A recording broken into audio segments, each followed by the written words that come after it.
I'm a musician turned internet geek. Never thought that I would be in this space. I dropped out of college when I was in my 12th grade. Maths never went into my head. Calculus never went into my head. When I would see the integration symbol, my brain would just switch off.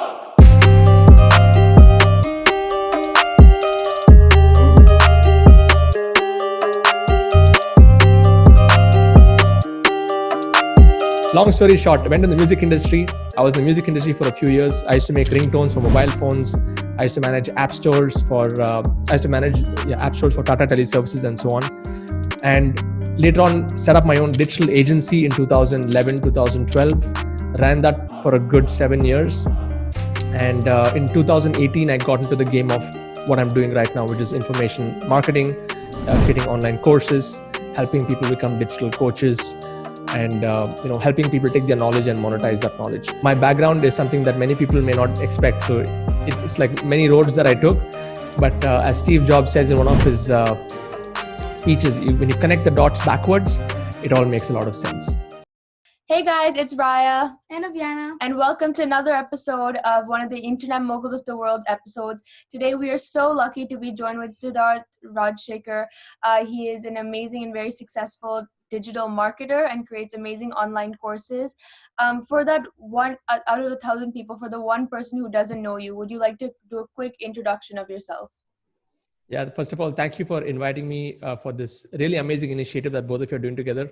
And I think the dad and daughters combo is going to really create an impact in the world. So first of all, I want to thank you for bringing me onto this interview. So my introduction is, I'll tell you why I'm going to give you the introduction is because I can totally resonate with what you girls are doing, because I come from a background where I'm a college dropout. I don't have any degree. I've not studied. I do not have any formal education background. But having said that, because of following my mentors, following people who've been successful and modeling whatever they are doing, I was able to achieve some milestones in my life. So I'm a musician turned internet geek. Never thought that I would be in this space. I dropped out of college when I was in my 12th grade. Maths never went into my head. Calculus never went into my head. When I would see the integration symbol, my brain would just switch off. So yeah, and I had a very tough time in college. And later on, I realized that I loved maths because it was a teacher. I mean, it was about the whole system that was really not inspiring at that time. And I was an outstanding student in school. I used to stand outside class most of the time. I had 11% attendance in my college. And long story short, I went in the music industry. I was in the music industry for a few years. I used to make ringtones for mobile phones. I used to manage app stores for app stores for Tata Teleservices and so on. And later on, set up my own digital agency in 2011, 2012. Ran that for a good 7 years. And in 2018, I got into the game of what I'm doing right now, which is information marketing, creating online courses, helping people become digital coaches, and helping people take their knowledge and monetize that knowledge. So it's been an Alice in Wonderland story for me personally. But I just want to once again thank you and tell, if you're watching this, my background is something that many people may not expect. So it's like many roads that I took. But as Steve Jobs says in one of his speeches, when you connect the dots backwards, it all makes a lot of sense. Yeah, so that's my background. Yeah. And we're so honored to have you. Thank you so much. Thank you. Thank you. Okay, so the first question that we'll start with is that I know we were researching about you and that you got laid off one of your jobs that you worked so hard for. Can you explain a little bit more of what that was like? What were some of the toughest parts of going through that? Because that must have been very impactful.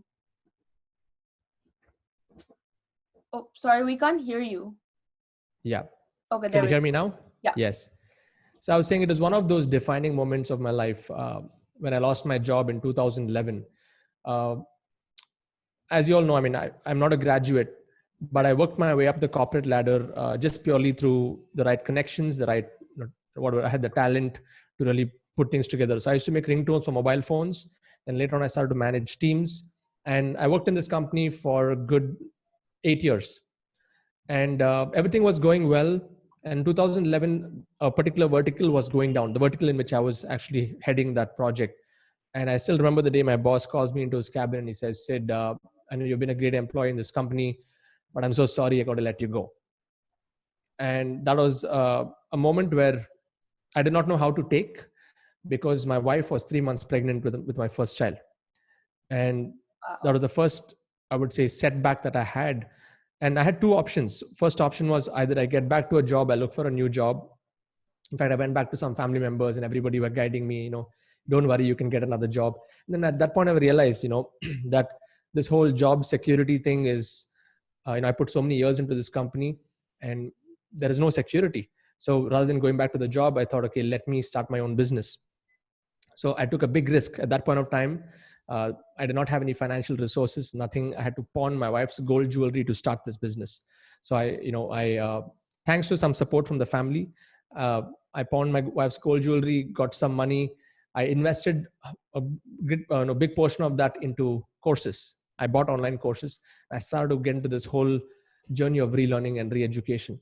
So I did that for a good 6 months. And thanks to God, thanks to mentors, by the end of 6 months, I was able to set up the agency along with my business partner and cousin. And we set up a small boutique in digital marketing agency with just 3-4 of us. And that ended up growing to a 35-40 member agency over the next few years.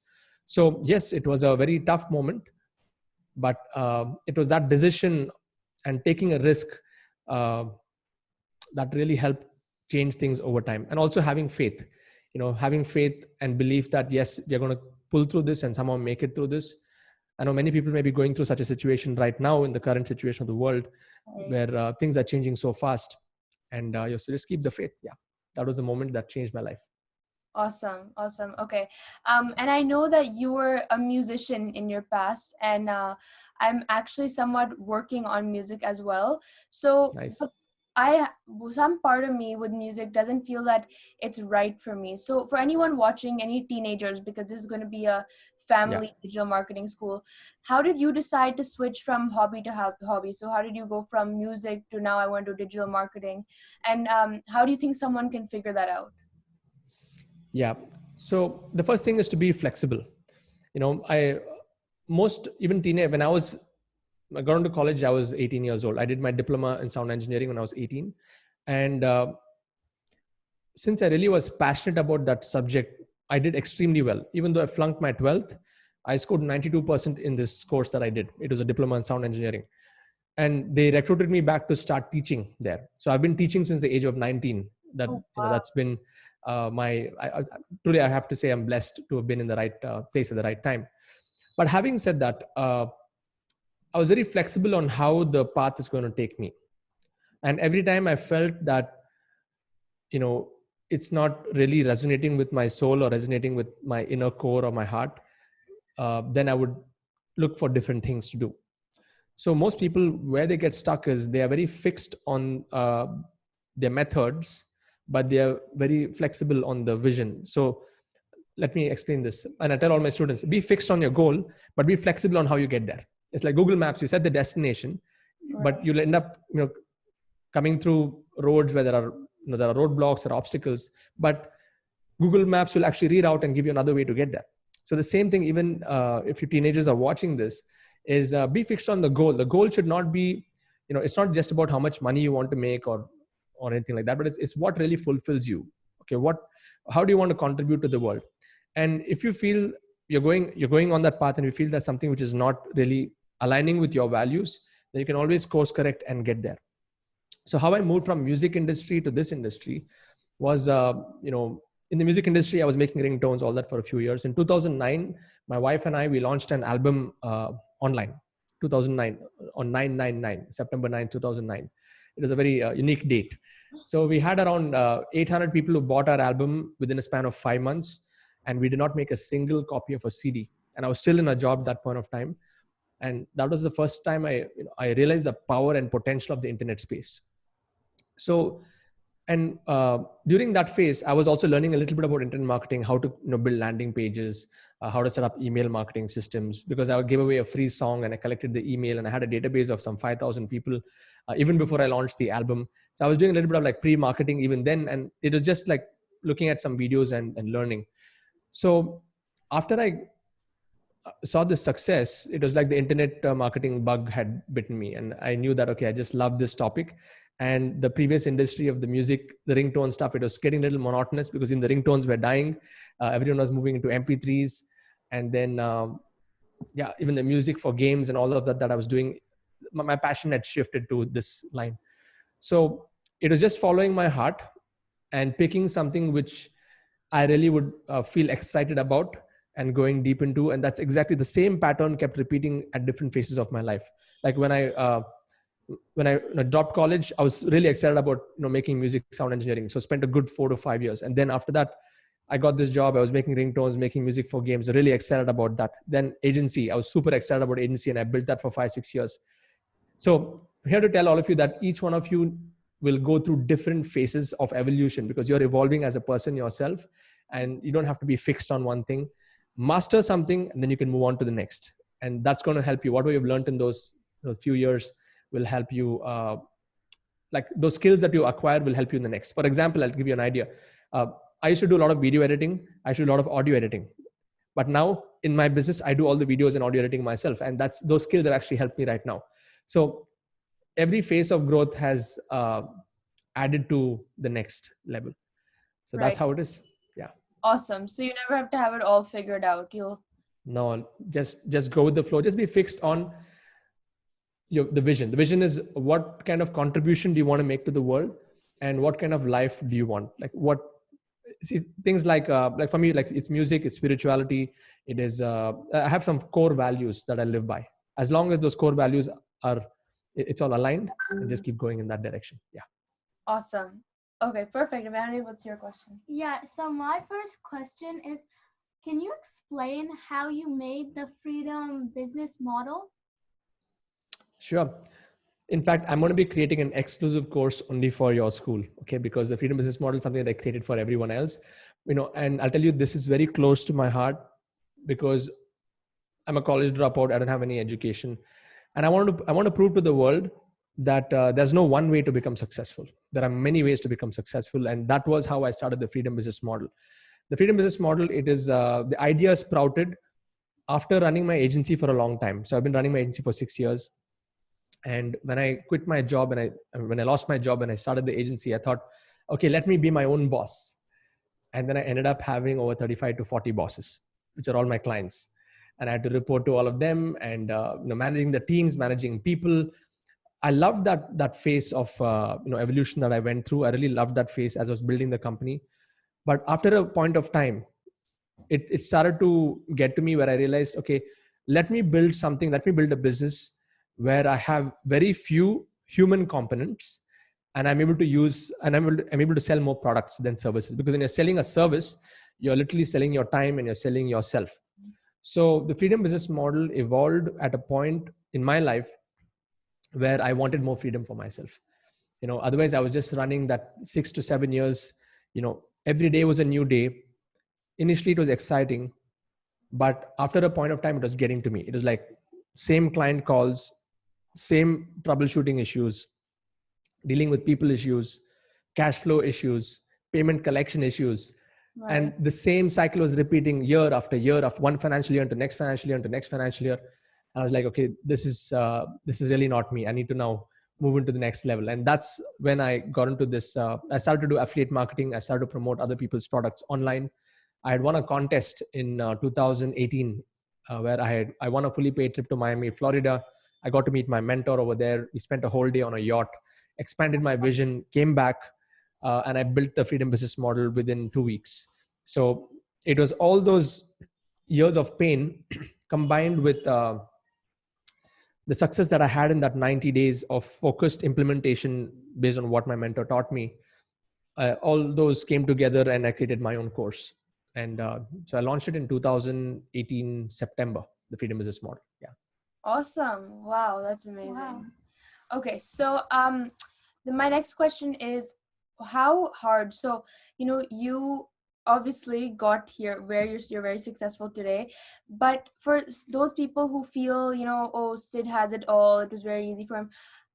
How hard was it, and what were some of the toughest times it took you to become successful today? Open up a little bit about maybe failures or whatever you're comfortable with. Yeah, sure. And like, success is not easy. It is simple. Sometimes if you follow a simple system, if you follow a mentor and do whatever they say, you can achieve success. But having said that, if success was easy, everyone would be successful. And there is a principle called the 80-20 rule. It's called the Pareto's principle, where 80% of the people will get results. 20% will get results. The bottom 80% will actually be grinding it. And if you look at any industry, any phase of life, like even in your own, let's say in your own schools, you would see that only the top 5 or top 20% will actually be, getting the results, and the rest of them are just hanging around. And the same applies everywhere. So this concept went into my head very deep in 2018 when I was learning from my mentor. And that's when I realized that I need to be in the top 5% of my game.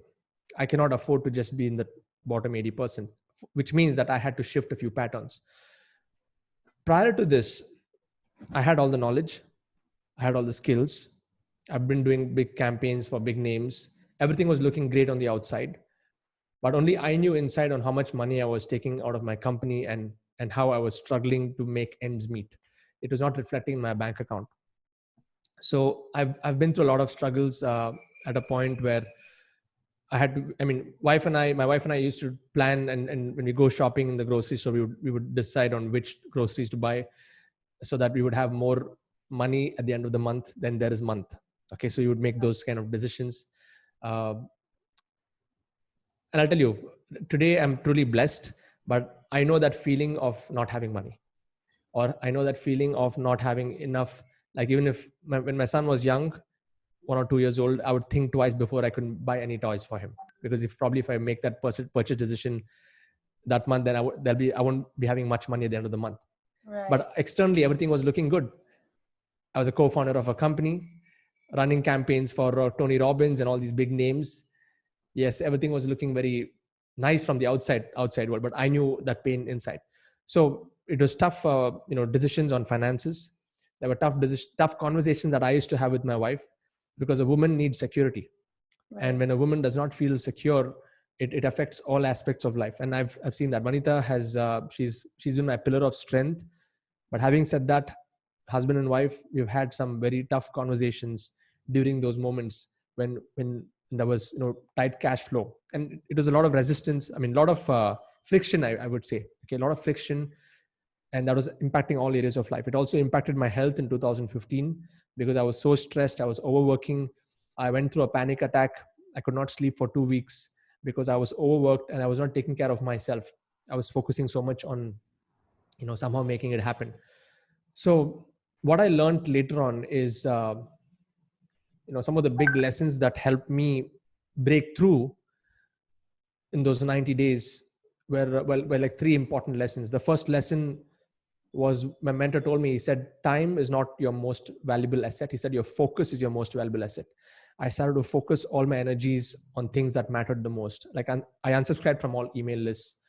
I deleted all apps on my phone. In fact, on my phone right now, if I have to show you, I only have 4 applications on my phone. That's it. I don't have any social media apps, nothing. If I have to do anything on social media, I just go on my browser and check it out. Of course, Instagram I have, but I've removed the notifications. And I started to focus all my energy on building systems, on building products, on mastering the art. And that's what helped me, grow. So 3 things that he helped me with was, he told me, focus is your most valuable asset. He said, don't be cheap on your journey to greatness. If you want to be great, you got to make those investments. Invest in yourself, invest in your learnings, invest in tools, whatever it takes. And the third thing he said is, systems work, people fail. If people are let on their own, they are bound to fail. And that's how I was for a good 3 to 5 years before I got into this journey over here. And the day that I surrendered to my mentor and did exactly what he said, and I'll tell you, surrender is, there's a deeper principle to this. I had a big ego before, because I've done campaigns for all these big names. And then I used to think, okay, I already know this. I know this, but I was not implementing it.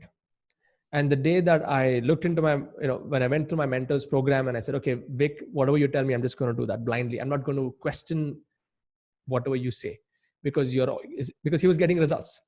Right. So when that surrender came in, when I dropped that ego, a new world started to open up. Like when my income grew by 5x, 10x within a very short span of time, the impact was much more.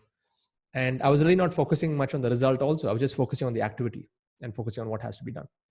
So yeah, I hope that has answered your question. Is there has been a lot of struggles on this path, but each struggle has actually helped me become stronger for the next challenge. And the point where the results started to come was when I got a good mentor. Yeah. Awesome. Wow. Wow, that was a story. I love it. Okay, Vienna, what's your next question? So my next question is, how did you meet our dad, Avi Arya? And what was the power of setting up a mastermind together? That's a great question. And I want to mention that the Indian Moguls of the world, this school is going to be a game changer. For all of you watching this interview, uh, I highly recommend this initiative, what the girls are doing with their dad. And I'll tell you how I met Avi. For me, meeting Avi it was a special moment. It's like, I always say that Avi is like a brother from a different mother.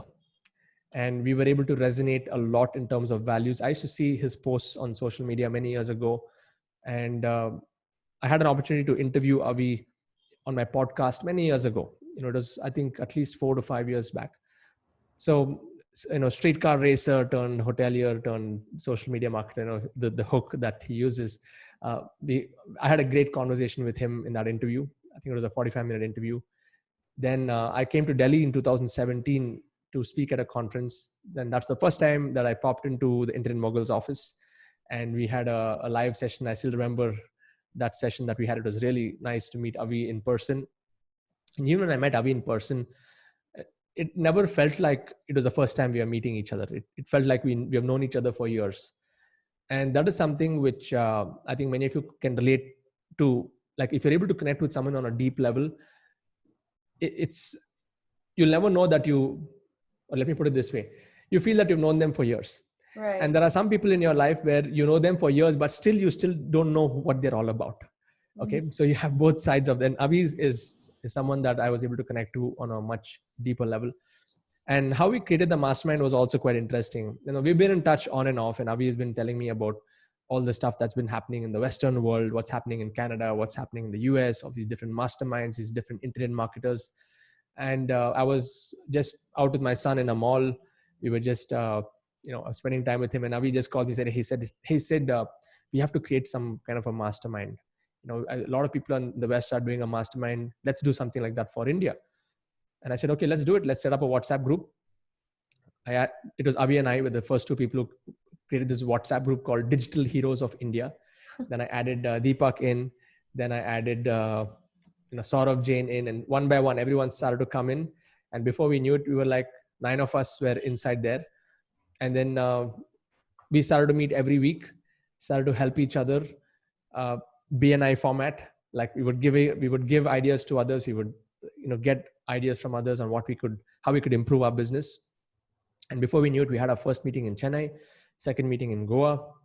And now it's been amazing. We did it's going to be a year now that we did our first mega conference in Mumbai with over 1,000 people, the Digital Masters Alliance.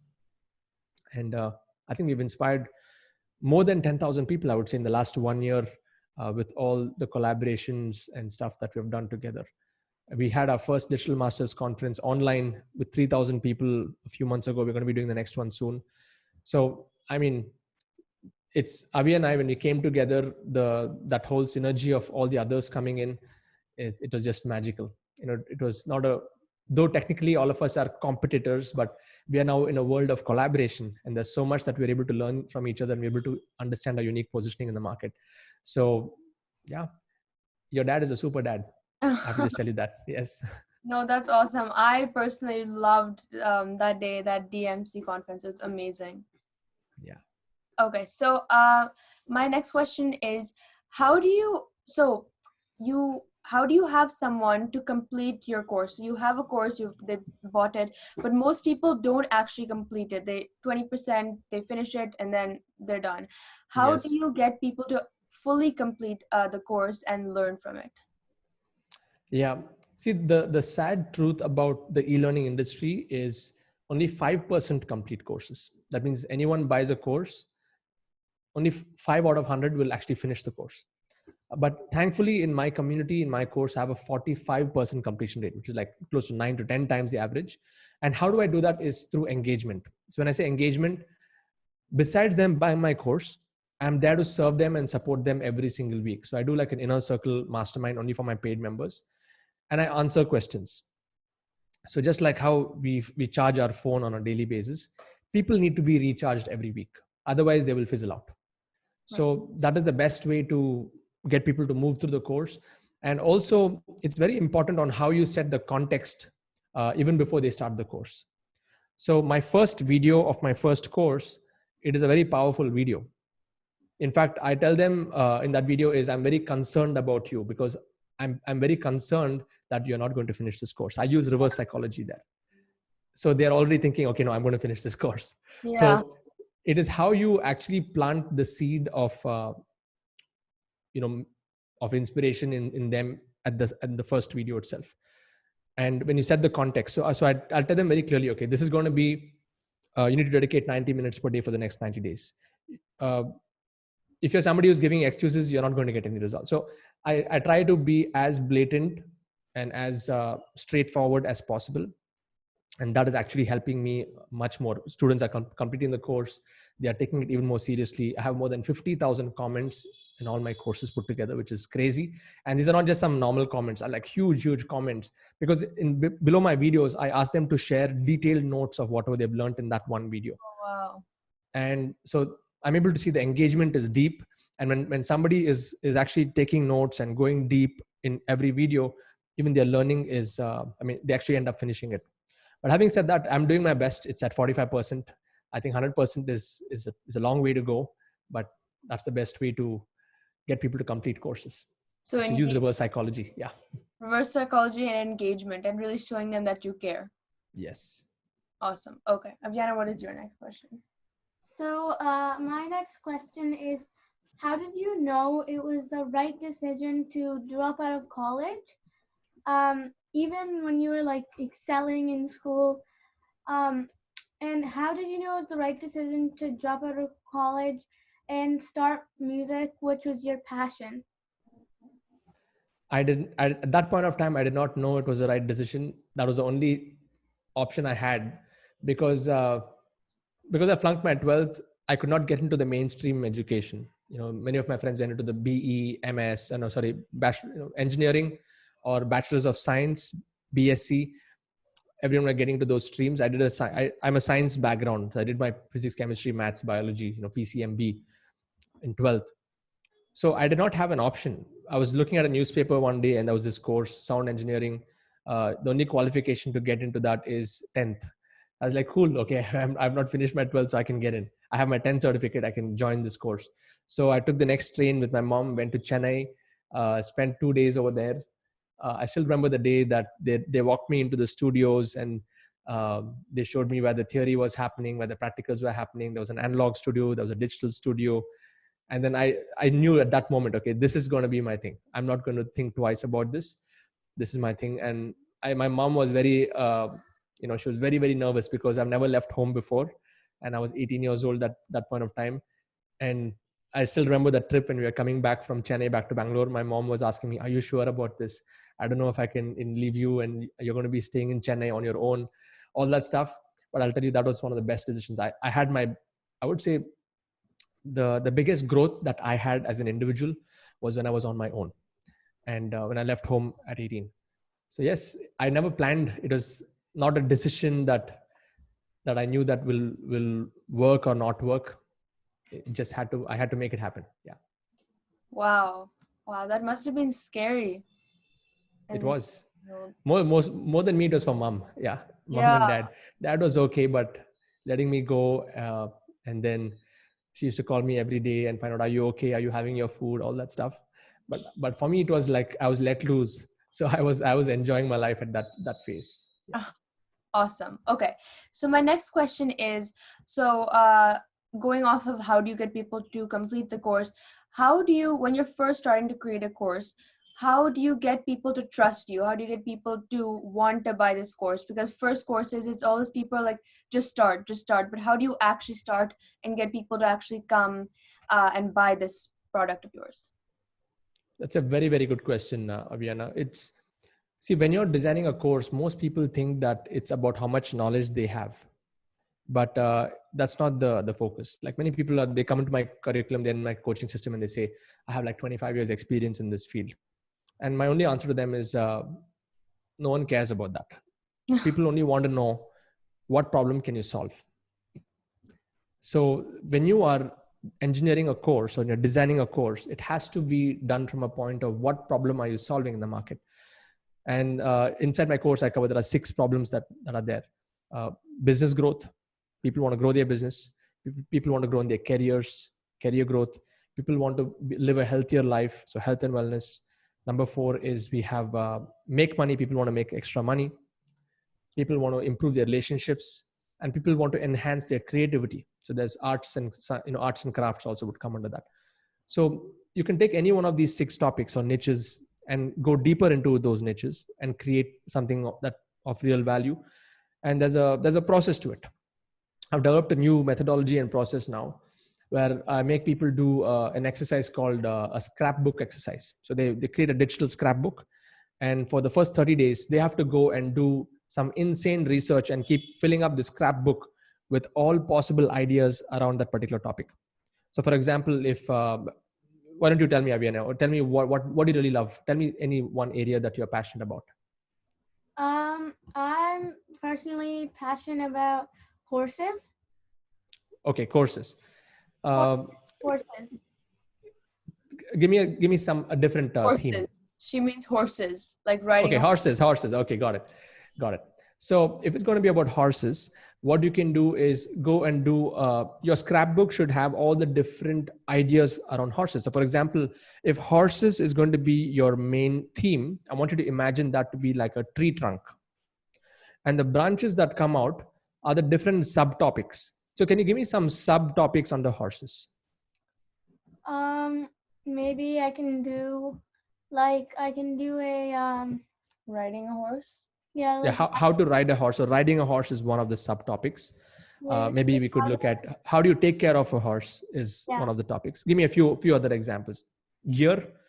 Yeah, gear of the horse. Yeah. How to first conquer your nerves and get on the horse. Okay, how do you conquer yourself to get on the horse? Anything else? What to feed your horse. What to feed your horse? Yeah. So we've got around 4 to 5 branches under the main topic. Okay. So these are the branches. So if you just take gear, for example, like what kind of gear would be best for the horse? If you take that branch, under the branch, you can have many leaves. Those leaves are the different kinds of content. So you can spend a whole day doing research only on horse gear and fill up your scrapbook.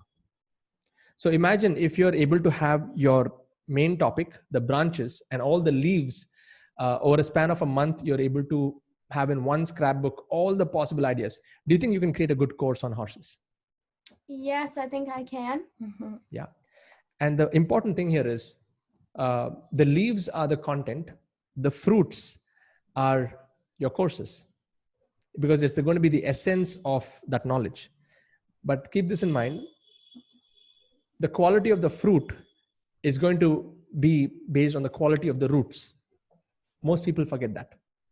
And when I talk about roots here, it is whether you're really passionate about it. So for example, in your case, if you really love horses and if you love the topic, you'll be so much more grounded and your roots will be so strong so that you can do research on that topic.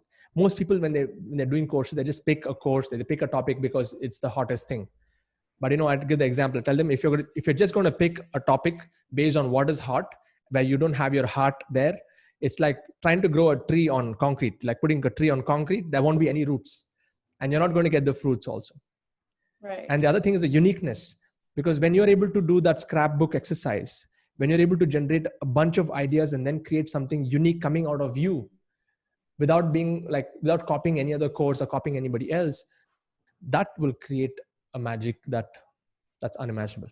So that this is how I visualize, or I tell even my students to visualize on how to create a course. It has to be based on the tree trunk, branches, leaves, and the roots. Yeah. Wow. Okay, I definitely know how to schedule my content planning now. Yes. Very helpful. Okay. How did you, okay, so when you were creating a course, your first Yeah. course, you obviously went through lots of mistakes. So what is the most common mistake you would advise people watching this to avoid when they're making their first course? The most common mistake that I see is niche selection itself. That means they pick a topic purely based on whatever is a hot thing in the market. Just what is the most profitable niche, let me do that. So the first big mistake is people, they're not able to pick a topic which is congruent with who they are. Like for me right now, I'm in this my niche is to create digital coaches. Okay, and I want to create the next breed of digital teachers. Now, I'll tell you why it is congruent with me, because I'm somebody who dropped out of college. I do not have any degree, but I found a way on how to, make money and, support my family and be successful without going through the conventional path of the education system. So I have all the right, or in other words, I'm congruent with this topic because my story uh, is connected with what I'm doing now. Yeah. So most people, they have to find that link. Their story or their experiences in their life should be congruent with the topic that they choose. So that's the first mistake. Second mistake that people do is they don't go deep into developing their own unique formula.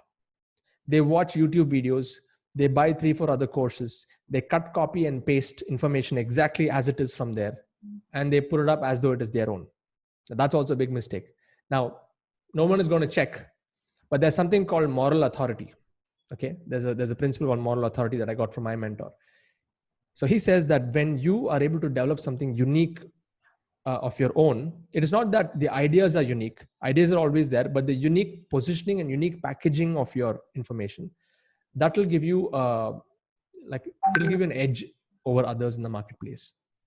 And also, most people, the mistake that they do is they only learn and they teach.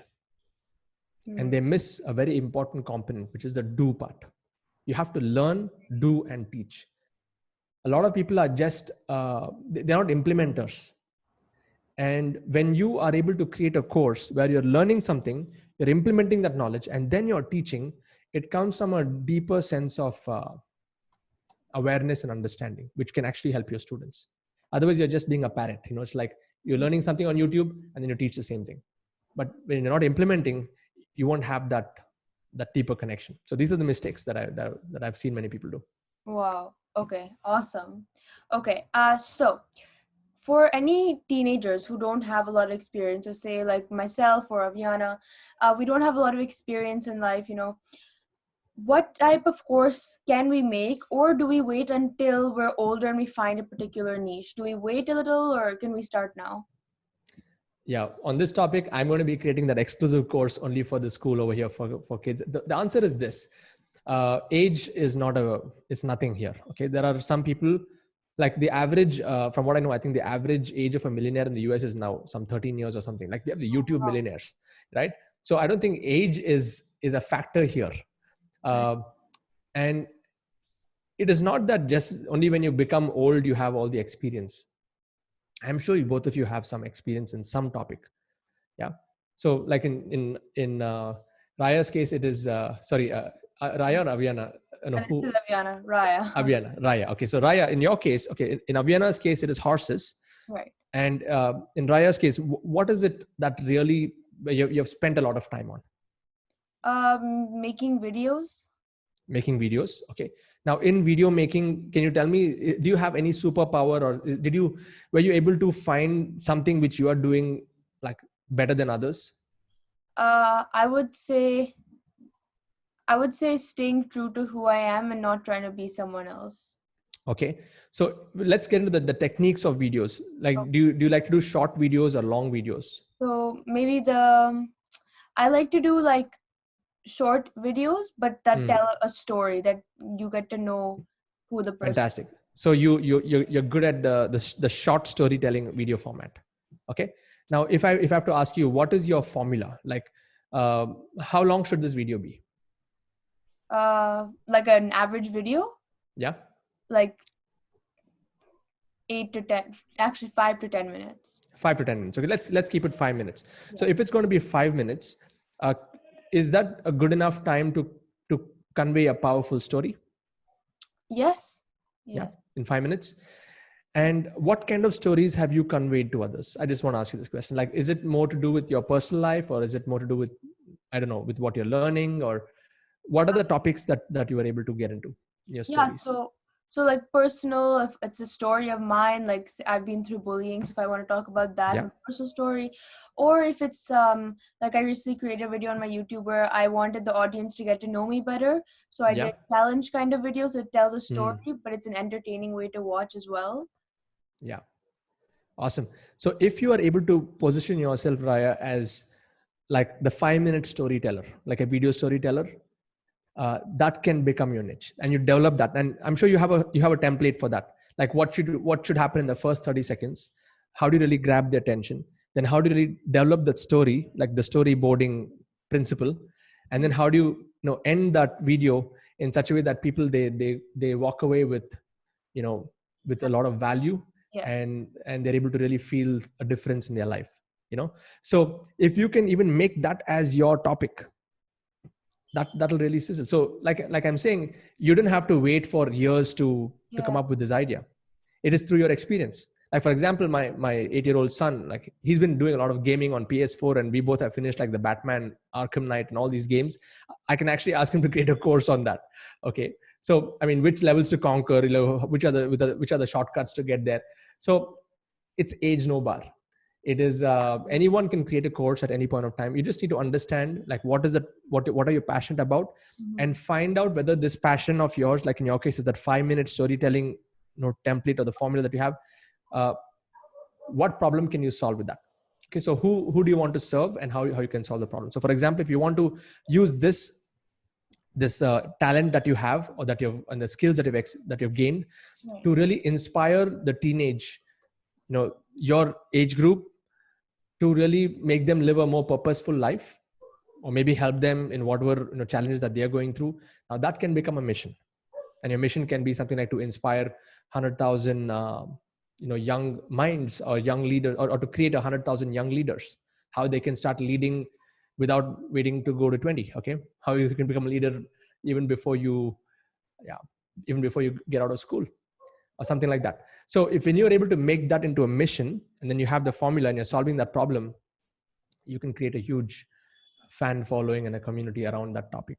So does not matter. Yeah. So age really doesn't matter. It's not just a saying. Yeah. Okay. So my next question is, does social media help with building a platform or building a course? So, they say Kylie Jenner, she really sold all her products because she used social media. So with a course, does social media and building your platform, should people be focusing on that? See, yeah, both are important. Social media is for you to build your awareness and to build your influence, and you'll get a lot of feedback from that, from your community. So for example, even your dad has a huge community, a Facebook group. I've got a big Facebook group. Many times you just post questions there and ask like feedback, like what do people really want? In fact, I'd asked a question yesterday. Like I asked them, what do you think is your number one obstacle for growing your income? Be honest. I asked them. I got more than 70 to 80 responses. Now, by looking at those responses, I can start to see patterns. And based on that, I can create new content so that I can, serve them and to address those specific issues. So social media can be great for you to grow your influence, to build a connection with your audience, and to also, get feedback from them. But ultimately, you need to bring them into your own platform. Like I have my own teachable system. Dad has got, his own Thinkific platform. And that's where the most serious learners are inside that platform. So it is a combination of both. You need to have both of these. Yes. Okay, got it. Aviana, do you have a question? Yeah. So my last question is, we use the term internet moguls a lot. And for us in internet moguls, means someone who spends quality time with their family, but also works hard on growing their business and improving their business. Yeah. So what would your definition of an internet mogul be? So for me, an internet mogul would be someone like your dad, a super dad who can spend time with his family, who can really spend time with his wife, spend time with family, spend time with, and also building a successful business. I mean, that's exactly what even I'm doing here. Is I'm working 100% from home. I have two kiddos. First one is 8 years old, and the second one is 2 years old. And it's quite a noisy house. Now he's in the other room, but otherwise there's always something going on. So for me, it's about building a business and living a life. Most people, they build a business and they don't have a life. They're always working only towards the numbers and the growth and the next thing, and they neglect the most important thing in the world, which is their own family. And for me, family values and spirituality it's very, very core to my state of being. So it's like there's business, family, and spirituality, and all three are important factors of my life. So for me, an internet mogul is someone like Arjuna. And Arjuna is, going back to our Indian scripture and things like that. He was like an enlightened warrior. He never quit from this world. He wanted to quit the war and wanted to run away, but then Krishna told him that you fight, you do your duty, you do whatever you have to do, but do it for me, do it with love. So the same way, I look at internet mogul as someone who is able to build a successful business online. To the external world, yes, it seems like they're very, very busy doing multiple things, but actually, yes, they are spending a lot of time in their business, but they're giving equal importance to people that matter the most, which is family and other core deeper values. Yeah. Awesome. Okay, perfect. So on that note, what are some of the rituals that you have implemented over the years which have helped you with your success? Because we wrote a book, Bedtime Stories for Tomorrow's Entrepreneurs, a while ago. Yeah.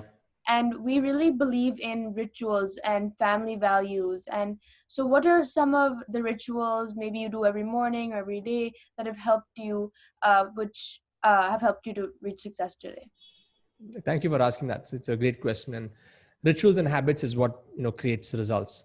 For me, it starts off with meditation in the mornings. I love to do japa meditation. There are different forms of meditation, but I chant the names of God.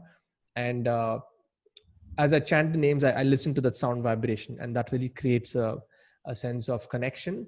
And it's a very purifying experience, like if you do it continuously. So I do that in the mornings. I've been doing it for more than 15 years now, for at least 1 hour to 90 minutes in a day. Sometimes when I miss out in the morning, I do it in the other parts of the day. So it's not like fixed. As much as possible, I'd like to do it in the mornings. So that's the first ritual. Now, when it comes to business, I like to write my goals on a daily basis. So I have a goal book, and I actually write 2 pages of goals on a daily basis. And I don't refer to the previous day. I just write it fresh from my mind, and I make it very specific. That really helps me get more focused on what do I really want to achieve. Number 3 is I listen to The Strangest Secret in the World. I think that's something which many of you in my community members are doing. It's a 30 minutes audio by Earl Nightingale. I listen to that daily to reprogram my mind to really make it move forward. And recently what I've done is I made a list of some very powerful affirmations and goals that I wanted to incorporate into my life. I recorded that as an audio. It's a 15 minutes audio. And I listen to that every day. I listen to my own voice with the affirmations that I say. So all of these rituals actually help me, reprogram my mind to be more focused towards going where I want to go. Yeah. Wow. That's what I do. Awesome. Okay. Yeah, I strongly believe in affirmations too. So nice. Okay. So my next question is, walk us through step by step of creating a valuable course. Maybe a brief description even. How do you create a valuable course? Step by step. Yeah. So step number 1 is identify your niche. Step number 2 is do that 30 days scrapbook exercise. Step number 3 is then you got to design your curriculum based on a 2-layer approach, like a conceptual layer and implementation layer. And then, just record videos. I mean, record your courses following a framework which can really guide your students to move to the next level. Again, courses, it's not about how much knowledge you give. It is how crisp you can make it for them to get the results. So those are the steps. Okay, awesome. Okay, so my next question would be, say I wanted to start making online courses, right? So this kind of goes back to what Aviana asked. how would I do that, like me personally? And what would your advice be to, say, even if it's a grandma, a grandmother's watching this, a dad is watching this, maybe they want to quit their job, and they want to start living a life like you. How would you really do that? Yeah, I have a blueprint which I normally share in my webinar. It's called the Digital Coach Blueprint. So there are 3 parts to this blueprint. Okay. Right. The first part is you got to build your knowledge business. You need to understand what is your knowledge business stack. Okay. You need to understand what are the offerings that you have: courses, coaching, consulting, and so on. The next step is you need to build your knowledge business system. Knowledge business system is, it has to have your learning management system, your branded website, and your private network. I have my own private social network for my students. So that's all the technology piece. So the first is the information piece. The second is the technology piece. And the third one is your knowledge business skills. And there are 5 important skills that one needs to acquire over a period of time. So because money, you can only make money once you are, one is delivering value in the marketplace, and 2 is you're upgrading your own skills. So the 5 skills are content creation skills, traffic generation skills, lead generation skills, selling skills, and community building skills. When all these 5 come together, you can see here on the skills side. Yeah, here are the skills. You can see the 1 skills. Yes. Yeah. So when all those skills come together, then you'll start to see results. And most people, they neglect the skills element. They just want to outsource everything. They don't want to do anything. They don't want to do the hard work. So it'll take some time. When I say when it takes time, you can do it in 90 days. If you put your focus in 90 days, even if you're somebody who's never done this before, in 90 days, you can start to make money, provided you're open, you're coachable, and able to follow the system. Yeah. So Right. It's knowledge. You need to have the stack system and skills. And where would you say to learn these skills? How would you say you'd self-educate? Webinars, live streams, or? See, one is definitely I'm going to be covering some part of this inside the course that I'm going to create Right. for all of you. But the skills it's an ongoing thing. Like, for example, content creation. Like, you are good at doing 5-minute story videos. Now that is a skill that you would have acquired over a period of time, and you never master that. You're always improving it. Right. So the best way to start off is maybe start off with a few courses, but the best way to improve your skills is by doing it. Is by running your own campaigns and traffic generation, is by managing your own lists and generating leads, is by selling through webinars. I do a lot of webinar sales. That I've done more than 500 to 600 webinars. And now you wake me up at 3 a.m. in the morning and say, Sidz, start a webinar and sell products. I can do it because it's like I've subconsciously now I've exercised that muscle for a long period of time. There's a beautiful concept. It's called unconscious competence. Okay, you need to develop unconscious competence in your field. If you look at most of these, Michael Phelps, who's a Olympian, right? Now, when he hears that the gunshot to dive into the pool, now he knows exactly what he has to do because he's practiced so many times, and he's like I think the biggest Olympian gold winner of all time. And he's in that state of mastery, which is unconscious. It's like unconscious mastery, unconscious competence in his skills. Right. So when you are doing a particular thing for a long period of time, let's say you do 500 stories. Okay, right? Let's say you do 500 stories. Yes. Or the 5-minute stories. It'll come to a point where you just know what you have to do next without thinking. It's like when you're driving, if you've driven for 10 years, if you've driven a car for 10 years, you're not going to think about when you're going to shift the gear, when you're going to be pressing the clutch. It's happening at a subconscious level. Now that's how skills also should become. When you're able to take those core skills and master it to such an extent, you'll be able to operate at a unconscious level. And that's what is mastery level. It's like true. You'll be in Zen mode. You can do whatever you want, and it's just happening in a seamless way. Yeah. Awesome. Okay. So my last question is to anybody, a message to anybody who is watching this and they're like, I want to create a course, and they have a great voice, they have their knowledge and everything, but they don't have the confidence in themselves. They're unsure how to start. What would you say to them? If they want to start a course and if they don't have confidence, see, the best way is to just do the thing. I mean, don't get into analysis paralysis. Yeah. So that's why people get stuck. They're thinking too much about what's going to come. So I would say is to get started, do the research, start to do your scrapbook and start to put together those pieces together. And then once you start putting your content out there, you'll get feedback from the market. So the thing is, don't be too stressed out about perfectionism, because perfectionism can be a big obstacle in this business. It's always a state of evolution and improvement. So don't think too much, just get started and drop the tags. Okay, that's something that I tell my students. Drop all the tags. The tags are: I'm too young, I'm too old, I'm non-technical, I'm just a student. Okay, I'm a senior citizen, I'm a grandma, I'm this, I'm that. All these tags that we put on ourselves, just drop the tags and let's get started. Yeah. So whatever age you are, even if you're, you have to side hustle this, you can still do it. Absolutely. Yeah. Awesome. Thank you so much, Sid, for taking the time out. Really quickly, Welcome. before we end this, could you give a quick message? So, we'll put this at the beginning of the interview when it's like, or even at the beginning, if we put a quick montage together, why people should get involved in this school and why they should watch. Yeah, sure. Okay, so I'll just give a message for this and then you can use this. The current education and employment systems are broken. And if you really want to save the next generation, it is about time that they get into a school like this, where they learn the new age skills, the new age mindset, and the new age strategies to succeed in this game.